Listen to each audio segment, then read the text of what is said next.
ધોધમાર વરસાદ. હવામાન વિભાગની આગાહી મુજબ વરસાદ. કચ્છના અબડાસા તાલુકામાં ધોધમાર વરસાદ. અબડાસાના નલિયા, કોઠારા, વરાડિયા, તેરામાં ધોધમાર વરસાદ.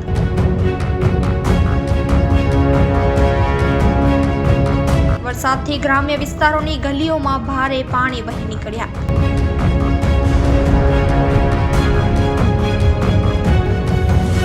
ગામ નદી વહેતી હોય તેવા દ્રશ્યો જોવા મળ્યા. ગામની ગલીઓમાં જ્યાં જુઓ ત્યાં પાણી જ પાણી.